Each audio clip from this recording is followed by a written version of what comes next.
Kikubwa ambacho kwa sasa mashabiki wengi wa soka wanataka kufahamu ni pamoja na kujua ni kitu gani ambacho kinaendelea kwenye vikosi ambavyo wanavishabikia. Lakini kubwa zaidi, kuna wale ambao ni mashabiki wa Yanga na wanataka kufahamu kile ambacho kilimtokea Prince Mpumelelo Dube katika mchezo dhidi ya Police Tanzania Prisons. Vipi, kuna namna ambavyo kinaweza kusababisha kakosekana kwenye mchezo wa dabi ya Kariakoo ama la? Sasa ni kufahamishe tu kwamba kuna taarifa kadha wa kadha ambazo zimekwisha kutolewa, lakini kubwa zaidi taarifa ambayo ni imetolewa kutoka kwa uongozi wa Yanga kuhusiana na kile ambacho kinaendelea, ikiwa ni katika kuwafahamisha wapenzi lakini pia wanachama wa kikosi cha Dar es Young Africans kuhusiana na afya ya mchezaji wao. Sasa daktari ambaye anasimamia matibabu kwa upande wa wachezaji wa Yanga anaitwa Moses Etutu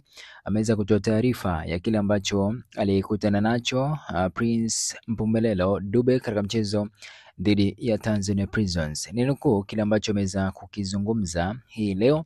Amesema hivi: kwa bahati mbaya jana mchezaji wetu aliweza kupata majeruhi kwenye mechi Prince Dube, na majeruhi yake ni ya nyama za paja upande wa mguu wa kushoto.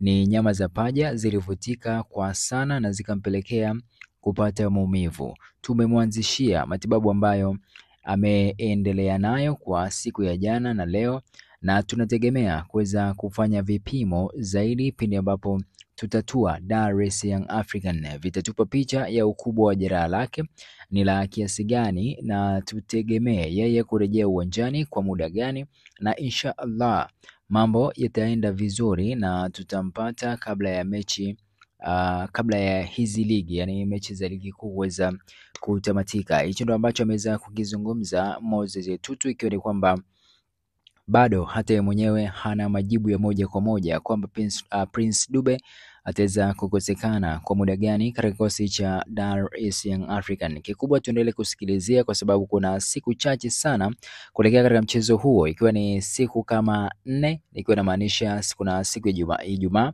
Jumamosi na Jumapili pamoja na Jumatatu na Jumanne. Siku hizo ndio siku ambazo klabu ya Yanga pamoja na watani zao wa jadi Simba wataweza kujiandaa kuelekea mchezo huo wa dabi ya Kariakoo. Vipi, Dube atakuwepo ama hatakuwepo? Na kama hatakuwepo, unadhani ni mchezaji gani ambaye anaweza kuziba pengo lake na kila kitu kikaenda sawa?